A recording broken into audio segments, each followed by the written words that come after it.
Y esta semana en Inteligencia Colectiva, el espacio para todas y todos, hablaremos sobre el Bicentenario, una inflexión necesaria. Un conversatorio con el científico social, doctorando en Historia y activista gremial Diógenes Sánchez. Inteligencia Colectiva, por Facebook Live, @NuevaTroya. Participa comentando o por WhatsApp a la cabina de NTT Radio, tu estación de comunicación sin fronteras. Antes de comenzar la entrevista con la compañera Marcelina Samaniego, nos gustaría que el profesor compartiera con todas y todos lo que nos ha estado diciendo tras bastidores. Queremos saber un poco de voz de un historiador y filósofo, algo que nos queda muy dentro, algo que es tan sagrado como el sentimiento de nacionalidad panameña. ¿Qué es realmente? ¿Está consolidado? ¿Hay que seguir trabajándolo? Y todas estas cosas que han pasado en estos 200 años pueden explicar parcialmente la actualidad de exclusión y de pobreza que viven amplios sectores de nuestra población. ¿Qué hay que hacer en el futuro? ¿Cómo podemos acceder a la justicia social para todas y todos y no solo para unos sectores? Y ver entonces los beneficios de nuestra privilegiada posición geográfica. Con ustedes, el profesor Diógenes Sánchez.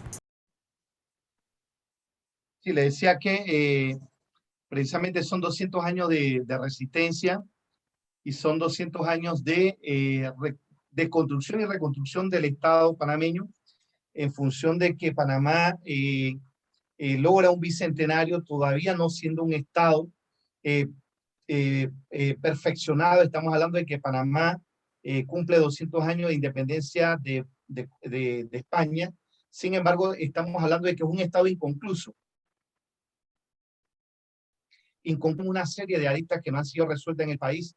Estamos hablando de que todavía existen los mismos niveles de desigualdad social que existían en la época de la colonización española. Existían los mismos niveles de pobreza, bueno, no los mismos niveles, pero quizás manteniendo algunas proporciones. Obviamente que existen todavía sistemas de discriminación, no solamente étnica, sino también económica, que inclusive es una herencia de la América española, donde Panamá logra su independencia, pero inmediatamente se une voluntariamente a lo que se conoció como la Gran Colombia, y que obviamente Panamá todavía no se constituye en una república, sino que entra a formar como un departamento, un departamento más del gobierno de la Gran Colombia. Y una vez este proyecto de la Gran Colombia también se fragmenta casi en el año 1830, Panamá queda unido todavía a lo que se conoció como Nueva Granada, que posteriormente pasó a denominarse Colombia, la República de Colombia.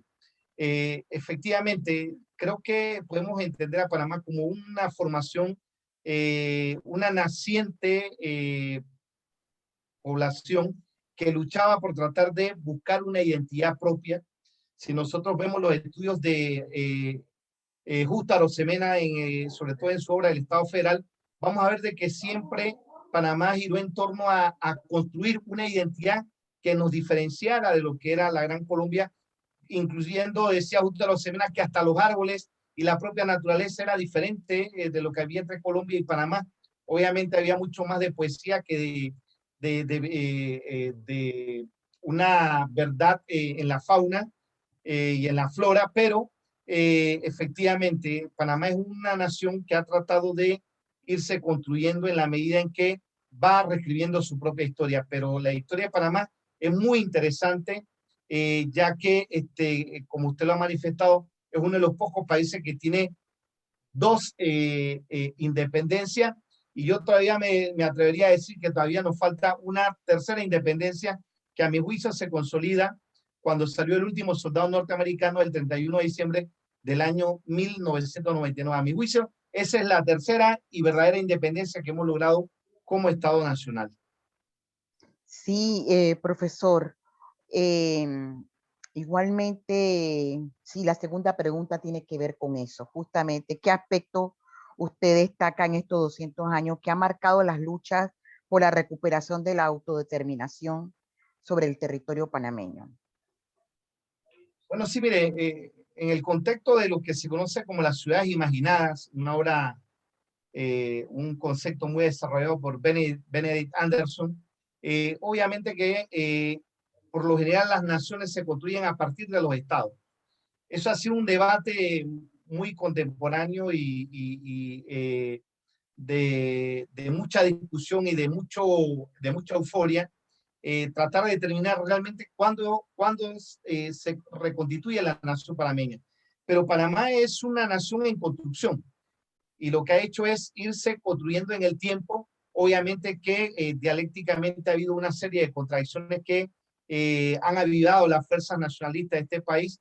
En otras ocasiones han pasado mucho tiempo de pasividad histórica y debemos decir que por lo menos a partir de la independencia de Panamá, de Colombia, el 3 de noviembre de 1903, obviamente quizás hay eh, una situación, una circunstancia muy sui generis, que es que se trata de crear la identidad de los panameños en contraste de la presencia de otra nación que está en medio del territorio nacional. Es decir, que la nacionalidad panameña es la contraparte o es la posición contraria a una nación que estaba en medio de la geografía nacional y que se había convertido en la quinta columna de este país y que impedía que pudiéramos consolidar un Estado nacional, porque hay que ser objetivo en la historia. El nacimiento de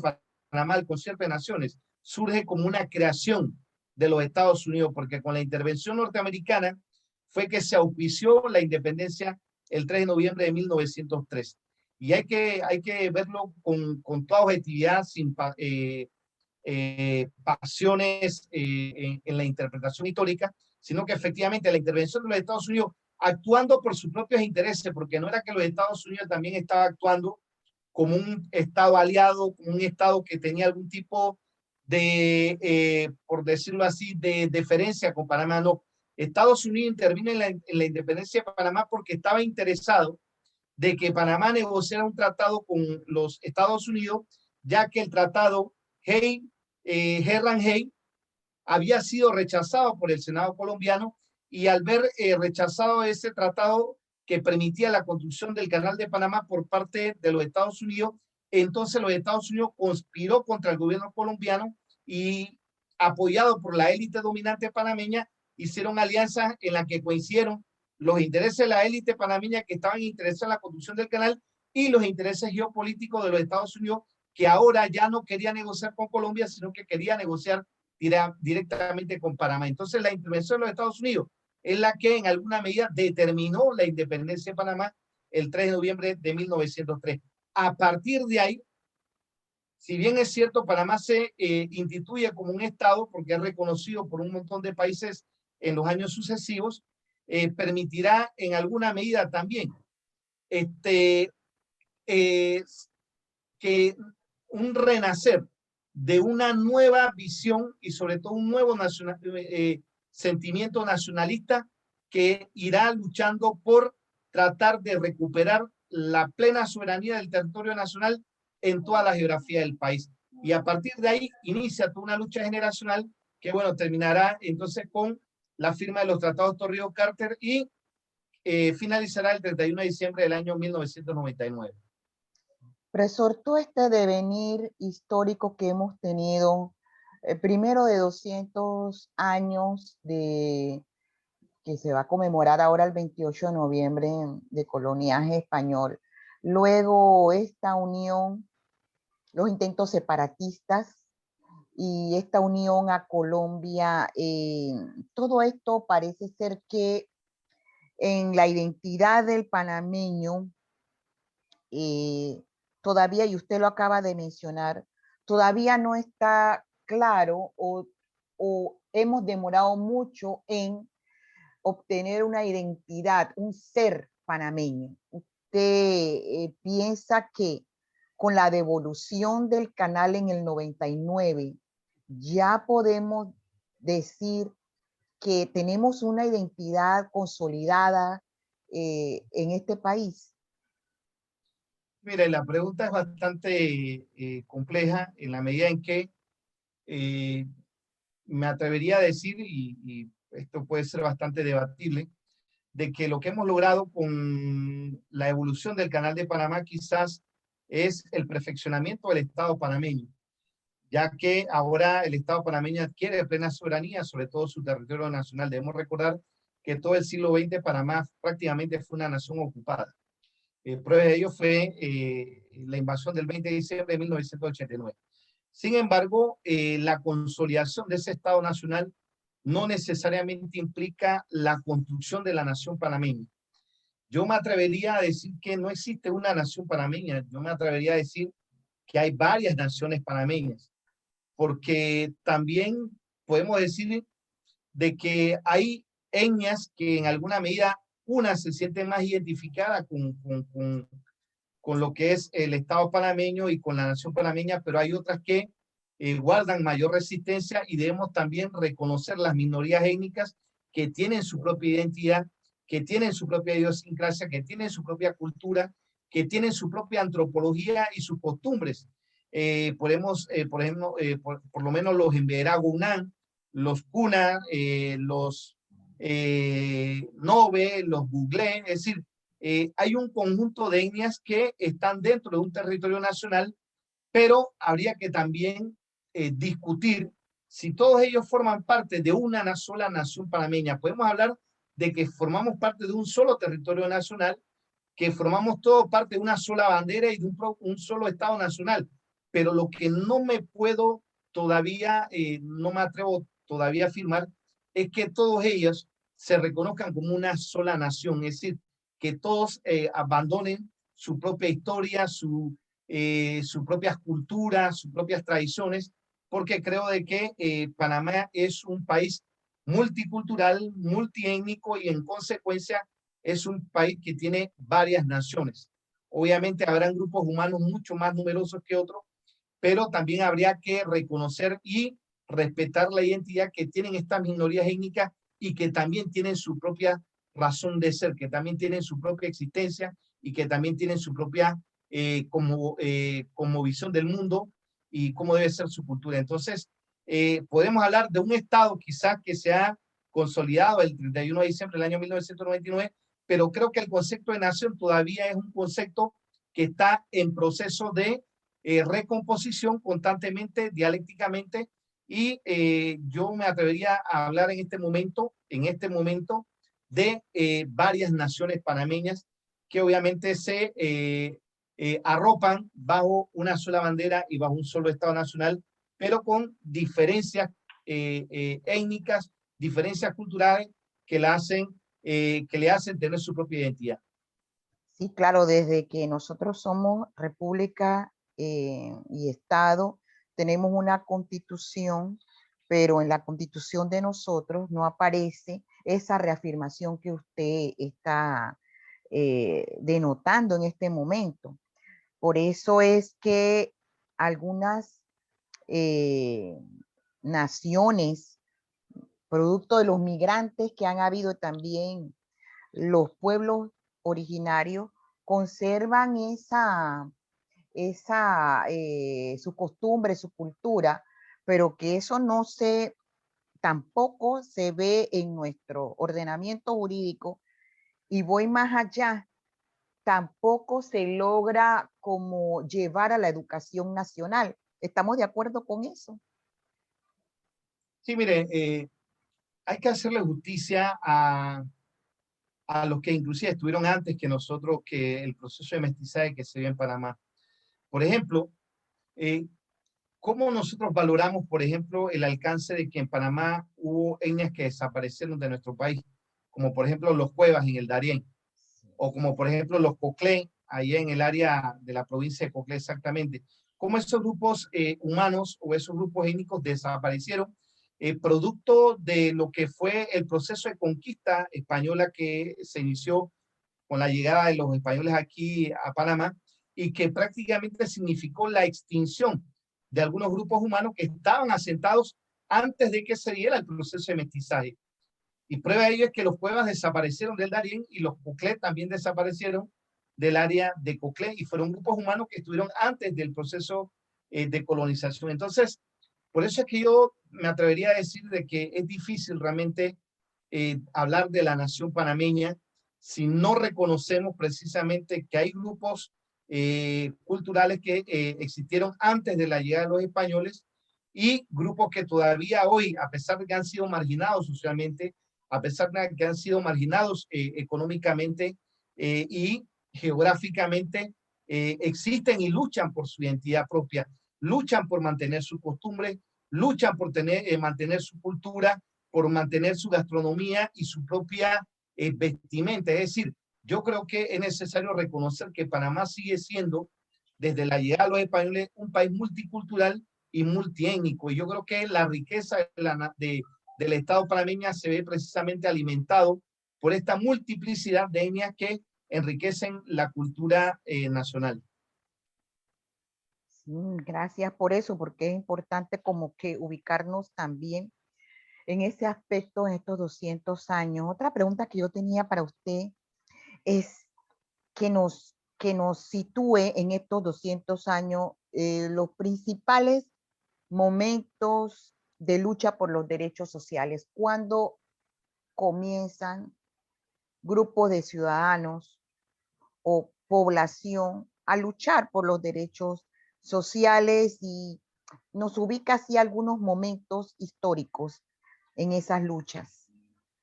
Bueno, en 200 años han sido muchas las luchas, ¿no? Desde la época de la colonia, cuando los grupos indígenas se rebelaron contra la dominación española, cuando también los grupos de cimarrones negros lucharon por acabar con la esclavitud que eran objeto por parte de la colonización española.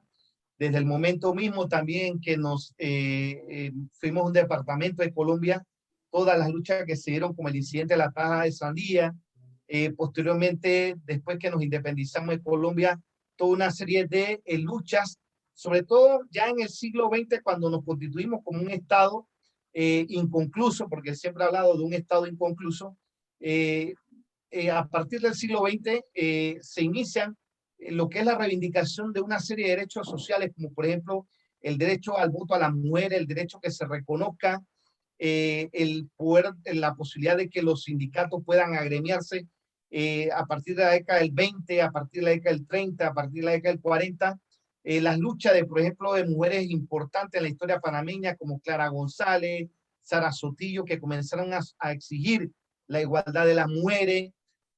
También los trabajadores que comenzaron a luchar también, ya no solo por reivindicaciones de carácter económico, sino que también comenzaron a luchar por reivindicaciones de carácter político, como por ejemplo la soberanía, como fue por ejemplo el rechazo del convenio Filón-Hain de 1947, donde la mujer tuvo una participación significativa en el rechazo de ese convenio. Igualmente los trabajadores, igualmente los sindicatos, igualmente las organizaciones civiles que participaron en el rechazo del convenio Filón-Hain.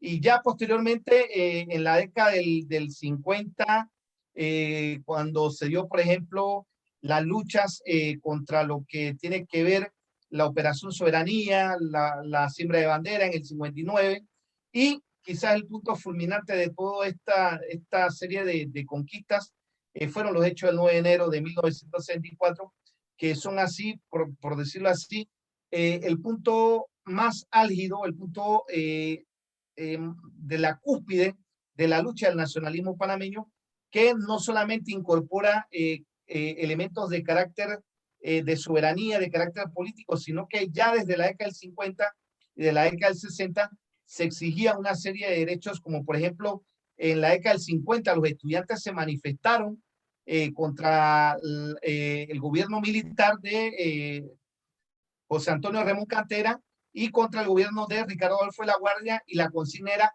más escuelas, menos cuarteles, porque aquí realmente la cantidad de escuelas que existían en la década del 50 eran muy exiguas. Y fueron la lucha de los estudiantes las que comenzaron a exigir la construcción de más escuelas. También el surgimiento de organizaciones estudiantiles en la Universidad de Panamá también fueron formando un conjunto de luchas que permitieron, por ejemplo, lo que fue la siembra, la Operación Soberanía de 1958, liderizada por el doctor Ricardo Arellano Lennox, y posteriormente la siembra de banderas en el año 59, y todo eso es el resultado de un periodo de reorganización y recomposición social y político del pueblo panameño que tiene su expresión en las calles. Es decir, todas estas luchas se expresan en las calles, se expresan en las protestas, porque las protestas es el instrumento que ha utilizado el pueblo panameño para garantizar y conquistar todos esos derechos sociales que hoy podemos gozar los panameños en esas luchas generacionales y históricas que hemos venido sosteniendo como grupos organizados. Y ahora que estamos hablando de las luchas sociales por la conquista de los derechos fundamentales, a mí me surge un poco la pregunta y no la preocupación, pero la inquietud de que una pregunta que tengo aquí, cómo el surgimiento de la burguesía criolla aquí marca el camino de las luchas de clase en el movimiento independentista. Usted, porque sobresalen personajes que en realidad no pertenecían a la clase social baja, sino que era gente que se estaba perfilando que tenían estudios académicos, militares, también que tenían negocio, y eso dio lugar a este surgimiento de la burguesía y su involucramiento en los movimientos independentistas. ¿Usted cómo ve esto? Sí, mira, efectivamente quienes han liderizado los movimientos independentistas de Panamá han sido las élites dominantes, sobre todo las burguesías liberales afincadas en estos negocios de lo que tiene que ver con la zona transísmica, todo lo que tenía que ver con básicamente el ferrocarril transísmico, posteriormente con la construcción del canal. Y hay que decirlo, fueron las élites, las dominantes, las que sobornaron a los pocos soldados que quedaban en Panamá para que se fueran de Panamá. Recordemos que la independencia de Panamá en 1821 fue una independencia pacífica. Aquí fue el soborno lo que garantizó la independencia de Panamá, pero un soborno propiciado por las élites dominantes, las burguesías económicas y comerciantes de la época que sobornaron a los soldados españoles que estaban aquí para que se fueran para el área de Cuba. Y realmente por eso es que se decía que la independencia de Panamá de 1821 realmente fue una independencia sobre la base del soborno. Si nos vamos a la independencia de 1903, también debemos entender de que fueron las élites dominantes, ya sean liberales o sean conservadoras, las que conspiraron contra Colombia y en un contubernio con los intereses imperialistas de los Estados Unidos, conspiraron para independizarse de Colombia. Es decir, que la burguesía siempre ha conspirado contra aquellos que en alguna medida impedían el desarrollo y el crecimiento económico comercial de sus intereses. Lo único que con la independencia de Panamá de Colombia, y yo prefiero llamarlo independencia, pero bueno, es una discusión ya mucho más compleja, lamentablemente las élites dominantes que pensaron hacer negocio sobre la base de la construcción del canal de Panamá, resulta ser que los Estados Unidos las utilizó porque una vez lograron la independencia, todo el negocio que pensaba la burguesía dominante de la zona de tránsito hacer con la construcción del canal se les esfumó, porque hasta los ladrillos que se utilizaron para la construcción del canal venían de Missouri. Los Estados Unidos trajeron sus propias carnes, su propia cerveza, sus propios alimentos, es decir, que era prácticamente la burguesía panameña no se vio beneficiada en lo absoluto de la construcción del canal, porque todos los negocios que ellos pensaban realizar Con la construcción del canal, los Estados Unidos se la quitó poniendo su propio comisariato, poniendo su propio estamento de seguridad, poniendo su propio comercio. Hasta los timbres que se utilizaban en la zona del canal eran timbres norteamericanos, ni siquiera los timbres panameños se compraban. Así es que realmente la acción que realizó la burguesía en ese momento realmente le salió totalmente mal, calcularon mal el fenómeno de la independencia, porque ellos pensaban venderle toda una serie de productos a los trabajadores que iban valga la redundancia, a trabajar en la zona del canal. Y no fue hasta el año 1936, cuando se firma el Tratado Arias-Rubel, que por primera vez los Estados Unidos le da ciertas concesiones económicas a las burguesías de tránsito, a los grupos élites dominantes, para que le vendieran principalmente carne y cerveza. Por eso es que alguna gente considera el Tratado Arias-Rubel como el tratado de carne y cerveza, porque lo más que logramos con el Tratado Arias-Rubel fue mejores concesiones económicas y comerciales para venderle algunos productos a las personas que estaban dentro de la zona del canal. Bueno, parece que esto es histórico, el papel de la burguesía aquí panameña en siempre estar de lacayo de las potencias, sobre todo de los Estados Unidos, que es la que ha estado aquí gravitando durante muchos años, en todo nuestro periodo de, se supone, de unión a Colombia y luego, como ya estamos viviendo, de Estado Nacional, ¿no? Es importante ese punto que usted toca porque muchos estudiantes no conocen cómo es que esta clase social ha estado siempre tratando de, y es la que queda en, en el Estado, queda gobernando periodos de tiempo y que siempre le ha servido como de segunda mesa al imperio. ¿Cuál es la relación? Volvemos un poquito para atrás y situarnos. ¿Cuál es la relación que usted encuentra entre la pobreza panameña y latinoamericana y los procesos de colonización y descolonización? Sí, bueno, mire, vista desde la historia nacional y a un método de análisis que se utilizó mucho en la década del 70, en la década del 80, que fue, por ejemplo, la interpretación que se hizo desde la teoría de la dependencia, se ha establecido claramente que Panamá, como parte de lo que es el centro y la periferia, Panamá como parte de la periferia se vinculó a lo que es el comercio internacional, sobre todo el norteamericano, en varios momentos. El primero, bueno, no solamente con los Estados Unidos, sino con el comercio mundial. Y hay tres momentos que vinculan a Panamá con el comercio internacional. El primero de ellos tiene que ver con la Feria de Portobelo, desde la época de la colonia, donde Panamá fue centro del comercio mundial y desde aquí de Panamá venían comerciantes de todo el mundo a comprar una serie de productos que se vendían en la Feria de Portobelo, que demoraban a veces hasta 2 y hasta 3 meses.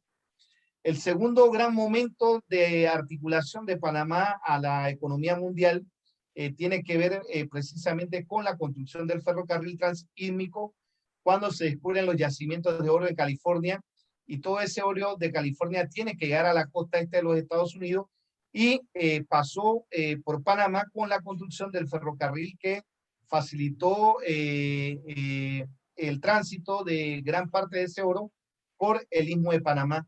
Y qué bueno que decreció cuando los Estados Unidos construyó su propio ferrocarril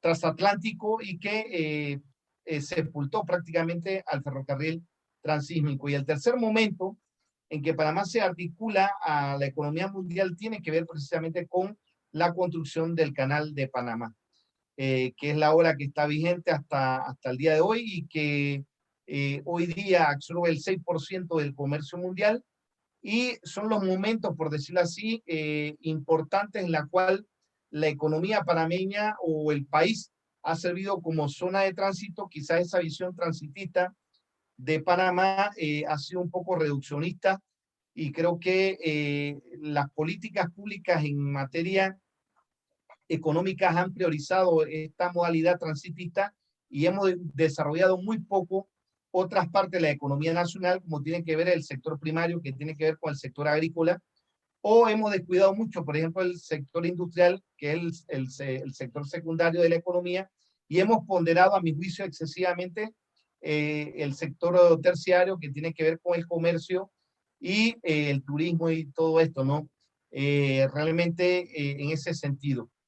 Quiere decir que las luchas realmente por tratar de liberar al pueblo panameño es una lucha histórica desde la época de la colonia, desde el periodo en que tuvimos de unión a Colombia, hasta cuando tuvimos el enclave canalero de los Estados Unidos, desde el año 1903 hasta el año 1999. Creo que podemos decir que Panamá tiene una tradición de lucha, por eso abrigo la esperanza de que algún día los panameños podamos realmente construir ese país de justicia, ese país realmente donde hayan hombres y mujeres libres y verdaderamente podamos construir una nación con justicia social.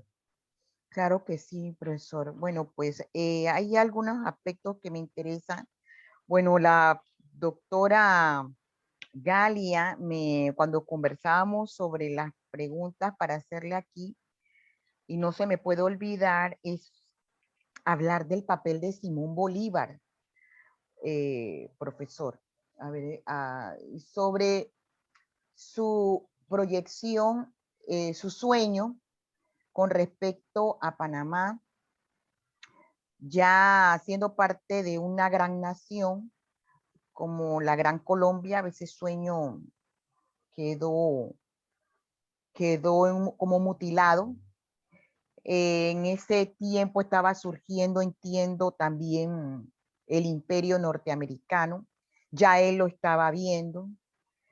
Y no sé si, no me acuerdo si él murió antes de la promulgación de la doctrina Monroe o después. Me lo aclara, por favor, acá, porque yo sí sé que en la Carta de Jamaica él ya esboza cierta,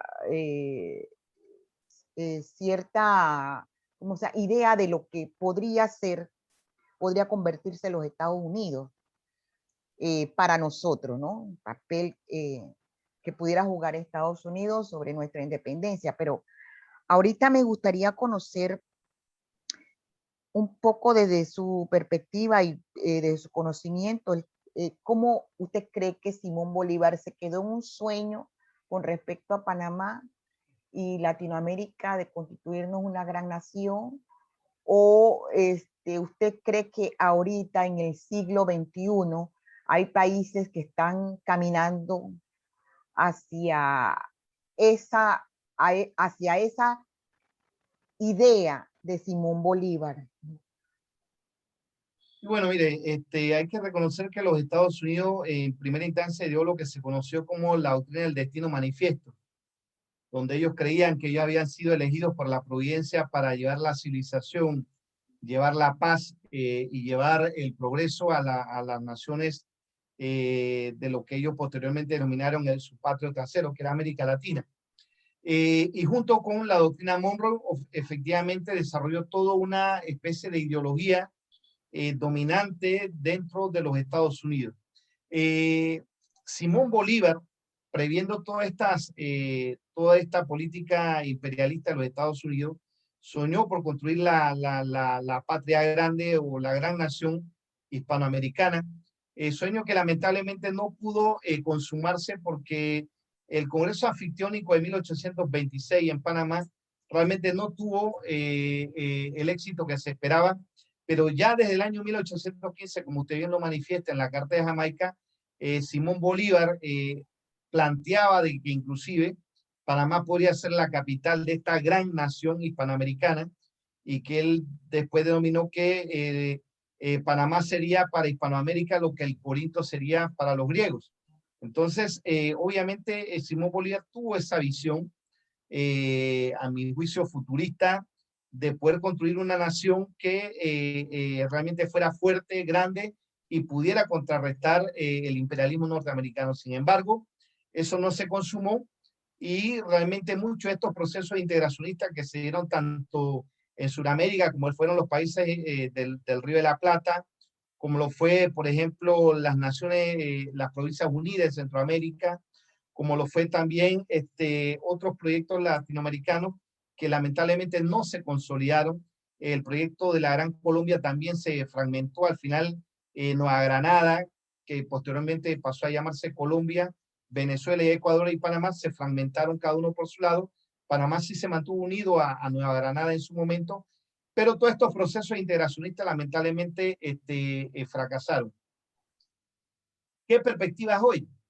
Hay hoy, bueno, la verdad, les tengo que ser honesto, los procesos de integración que se están dando en la actualidad son más procesos de integración de carácter económico, más que de carácter político. Por ejemplo, Panamá forma parte de lo que es el Sistema de Integración Centroamericana, el SICA, pero la participación de los panameños no hay una especie de identidad de Panamá con los centroamericanos. Todavía ese es un proceso muy incipiente. Recordemos que de todo el siglo XIX prácticamente Panamá siempre miró hacia el sur y ahora es que estamos mirando hacia el centro y eso realmente, los procesos que se han venido desarrollando en este momento tienen un fuerte componente económico. Por ejemplo, el Mercosur. El Mercosur, más que una integración política, tiene una integración de carácter económico. O, por ejemplo, lo que está feneciendo en este momento, que es el Grupo de Lima, que también tenían intereses económicos, pero no hay realmente intereses políticos por lograr una verdadera integración geopolítica, sino más bien tratando o responden más que todo a nuevas políticas de globalización, a intereses globales y de mercado y no tanto a una integración política. Por ejemplo, Panamá es parte del Parlacén, por aquí creo que hay un rechazo casi del 98% al Parlacén. Aquí Panamá forma de parte del sistema al sistema de la Corte Suprema Centroamericana, pero también nadie se siente identificado con la Corte Centroamericana. Es decir, que no hay todavía ese apego, no hay esa identidad, no hay ese nivel de, por decirlo así, de identidad con el resto de las otras naciones. Y me parece que lo que hay son mercados. Es decir, lo que se ha impuesto es una lógica del mercado donde Centroamérica se ve como un solo mercado, no como una sola nación que tiene organizaciones de carácter política, sino que se ve como un mercado, y así lo ha visto la Unión Europea, así lo han visto los Estados Unidos, que cada vez que firmamos tratados de libre comercio, nos obligan a firmar como un conjunto de naciones que forman un solo mercado. Porque quizás Panamá con 4 millones de habitantes no es interesante desde el punto de vista comercial para los Estados Unidos, pero como todo un bloque centroamericano, entonces podemos hablar entonces ya de una economía de casi más de 60 millones de personas que es diferente. Entonces, creo que nos ven así como mercado y no como países. Creo que ahí está la gran debilidad de estos procesos integracionistas que buscan una integración de carácter comercial, más no así de carácter cultural, no de carácter político. Sí, profesor, ahorita estaba pensando, igual sí, que hemos quedado en estos procesos de integración, preocupados más por el tema económico que por el tema de los intereses políticos e incluso sociales, porque pues al parecer siempre gravita sobre nosotros la influencia de los imperios, sobre todo en esta zona, el imperio norteamericano, que siempre es el que nos orilla a irnos por el lado del mercado y hemos quedado prácticamente dispersos. Por ejemplo, yo leí hace poquito, cuando preparaba estas preguntas, algo que me llamó mucho la atención entre el año 2009 y 2011 más o menos, quizá un poco más, En cuanto a los festejos conmemorativos de los 200 años de independencia de estos países que yo le mencionaba. Y hubo intentos, profe, hubo intentos de querer hacer como actividades simultáneas en muchos de estos países. Estamos hablando de Argentina, de Bolivia, de Chile, de Colombia, del Ecuador, de México, de Venezuela, en hacer una conmemoración, unos balances, tal vez más pegado a esa idea de unión de la patria grande que soñaba Bolívar, pero visto desde la educación. Y los intentos, al parecer, no fructificaron. O sea, cada país quedó festejando, conmemorando su gesta independentista de España sin ninguna articulación. A eso es lo que me quiero referir. Lo mismo va a pasar lo mismo pasó con el tema de los 200 años de independencia en Perú, y lo mismo va a pasar en noviembre de este año con Panamá. Entonces, algunos dirán, en el caso de Perú y Panamá, y en este año particular es por el tema de la pandemia. Pero más antes estos países que ya pasaron sus 200 años de independencia, no lograron articular, no lograron hacer un balance en conjunto, acercarse a ese sueño de Bolívar, de querer construir una gran patria. Ahora que creo que el presidente de México hizo unas declaraciones, Manuel López Obrador, hablando de que se debería reemplazar el organismo de Estados Americanos, la Organización de Estados Americanos, por un organismo más independiente, más aglutinador, más que conlleve los intereses de las naciones acá, y que Estados Unidos no esté en ese nuevo organismo. ¿Usted cree que tenemos la fuerza suficiente en Latinoamérica para lograr ese objetivo que el presidente López Obrador pronunció hace poco? Sí, yo creo que Panamá tiene una historia muy sui generis. Nosotros no solamente celebramos en un periodo muy corto del 3 al 21, celebramos un centenario, y en menos de 18 años celebramos un bicentenario, que es una de las particularidades que tiene nuestra historia.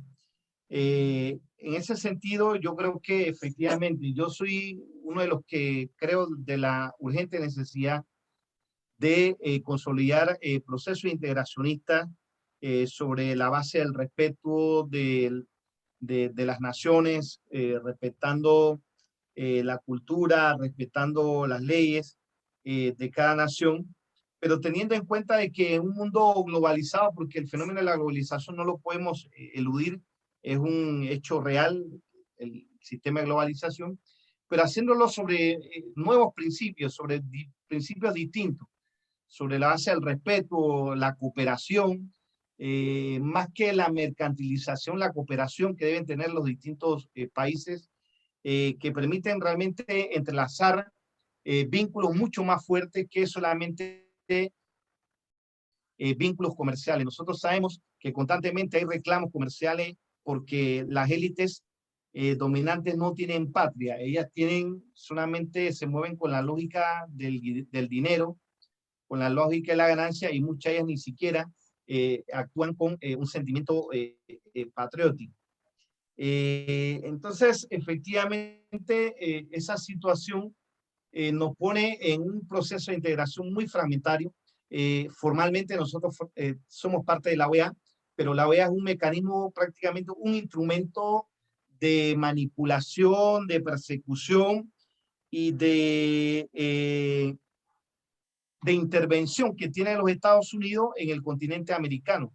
Es decir, lo que ha hecho la OEA en este momento es servir como un brazo interventor por parte de los Estados Unidos para acusar a países de violar los derechos humanos, de violar una serie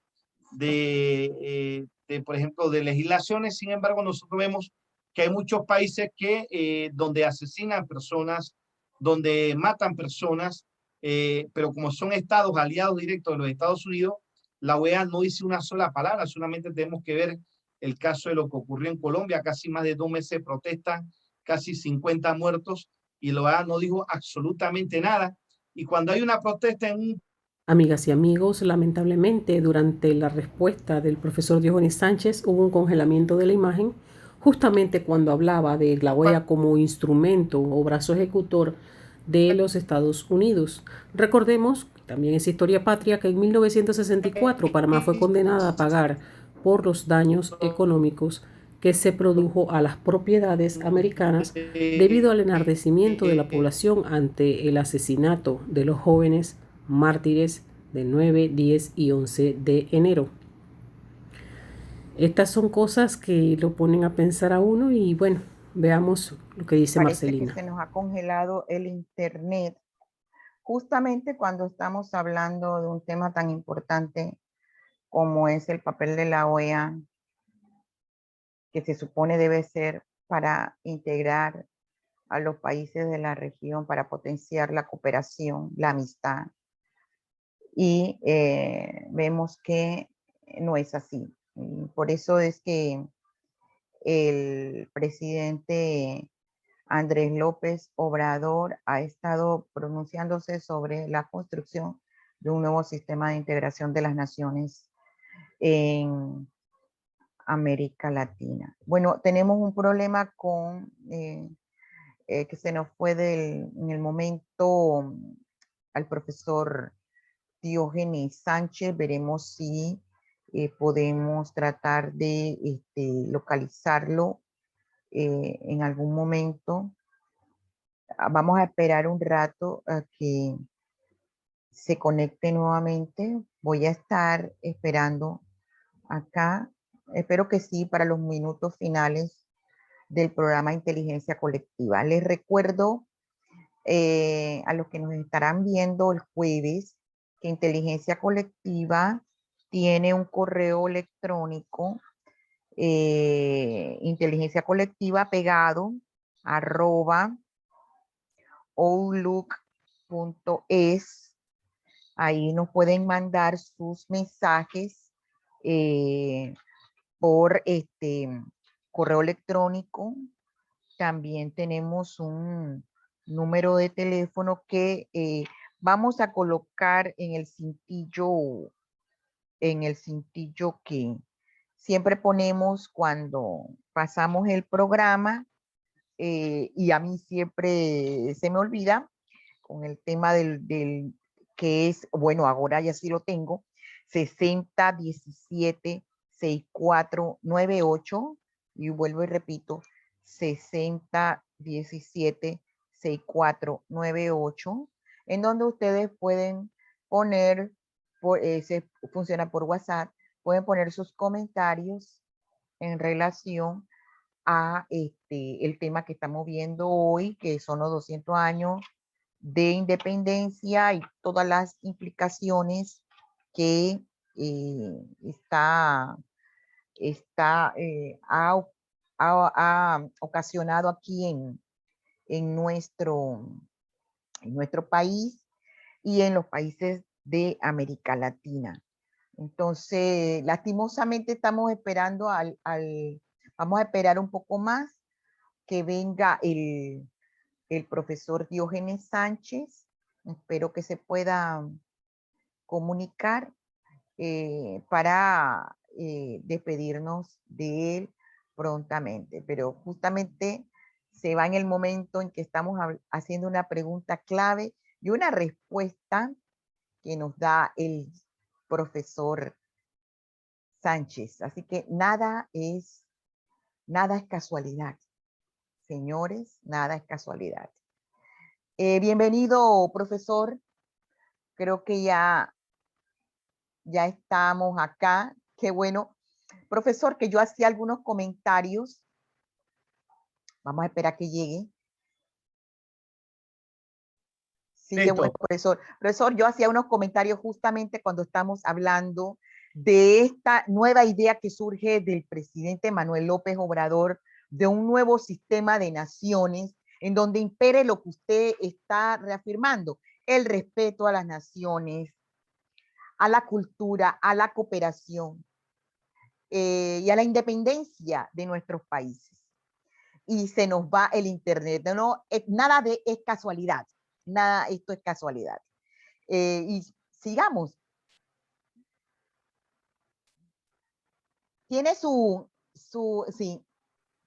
Sí, como le decía, definitivamente es una situación bastante compleja en el sentido de que los procesos de integración como la OEA se han convertido en instrumentos políticos que ha venido utilizando los Estados Unidos para intimidar, violar la autodeterminación de los pueblos, para inmiscuirse en los asuntos internos de cada estado. Y lo que hemos venido planteando es que tiene que haber el respeto de las los diferentes estados y es necesario de que la OEA realmente o se elimina como tal y realmente adquiera una plena autonomía diferente a la imposición de los Estados Unidos, porque lo que ha hecho los Estados Unidos es convertir a la OEA en un instrumento interventor en los asuntos internos de muchos estados. Cuando hay países donde se violan los derechos humanos, donde no hay libertad de pensamiento, pero son estados aliados a los Estados Unidos, la OEA no dice absolutamente nada. Pero cuando son países que de repente tienen una posición distinta o tienen una posición autónoma con respecto a los Estados Unidos, entonces cualquier protesta que haya en esos estados, entonces se dice que se violan los derechos humanos, de que no hay libertad de expresión, etcétera, etcétera. Entonces, realmente o cambia la naturaleza de la OEA o creamos un organismo distinto como lo plantea Manuel López Obrador, que me parece que es la idea más correcta, porque en este momento realmente lo que ha hecho la OEA es excluir a un país como Cuba y no ha dicho absolutamente nada de otros países donde constantemente matan personas, como por ejemplo recientemente los acontecimientos en Colombia, donde mataron, porque realmente asesinaron a más de 50 personas en la protesta que se dio hace unos meses en la hermana República de Colombia. Sí, gracias, profesor. Y los últimos 5 minutos que tenemos, vamos a dedicarlo a ese tema que usted estaba hablando sobre que nosotros estamos en proceso de construcción de nuestra nación. Profesor, ¿cómo podemos transitar hacia allá, hacia una nación multiétnica, multicultural? Y hay también otras características que envuelve una nación más participativa, más solidaria, más comprometida, con más conciencia nacional. ¿Cómo podemos transitar hacia allá? Me gustaría que eso fuera lo último de esta entrevista. Bueno, mire, yo creo que hay lo que se conoce como la alteridad, que es ponerse en la situación de los otros. Y yo creo que realmente entendiendo la historia nuestra, debemos comprender de que Panamá es una amalgama de culturas, Panamá es una amalgama de naciones que requieren que se respete sus niveles de identidad propia, su cultura, sus tradiciones, etcétera, etcétera. Sobre la base de ese respeto que debe existir a las pequeñas minorías que existen en este país, realmente podemos sentar las bases de una democracia que permita construir una institucionalidad que integre a todos esos espectros de la sociedad panameña para realmente enriquecer la cultura nacional. Es importante que entendamos de que Panamá es un producto histórico y como tal somos el producto de varias etnias que han intervenido en la construcción de lo que es el ser social panameño, y es muy importante de que podamos entender esto y no creer, como siempre ha sido la actitud de las élites dominantes, en un supremacismo blanco, donde hay una élite blanca dominante y que es la que ha venido gobernando al país a lo largo de la historia republicana. Es necesario que los sectores populares, los movimientos sociales realmente puedan construir una alternativa que entienda primero la caracterización de lo que es la sociedad panameña, que entienda de que realmente Panamá es un país con diferentes actores sociales y que hay que aprender a convivir y a tolerarnos entre todos esos actores para realmente construir una patria integradora, una patria rica en cultura, una patria rica en diversidad étnica, que permita en alguna medida construir esa nación fuerte, democrática y justa que todos anhelamos para nuestros niños y para nuestros nietos. Muchas gracias, profesor Diógenes Sánchez, por hablarnos un poco de todo, un ir y devenir en estos 200 años de independencia y que nos hace falta mucho construir la nación, el ser panameño y panameña. Le agradezco mucho en nombre también de la doctora Galia Pérez, la productora del programa Inteligencia Colectiva, tenerlo esta tarde y mañana en la noche, mañana 5 de agosto en la noche en nuestro programa. Agradecemos a la coordinadora del espacio Inteligencia Colectiva, Marcelina Samaniego, y a su invitado, el doctorando Diógenes Sánchez, por esta interesante presentación sobre el Bicentenario, la inflexión necesaria. Nos quedamos con la tarea del profesor Sánchez, que como buen docente no pone algo repetitivo, sino que nos pone a trabajar, a hacer un proyecto de la nación hacia la que queremos ir, mediante la justicia social y mediante reconocer que nuestra riqueza debe estar en nuestra gente. Inteligencia Colectiva, el espacio para todas y todos, estará nuevamente la próxima semana desde las 8 de la noche por Facebook Live y ahora también por YouTube Live.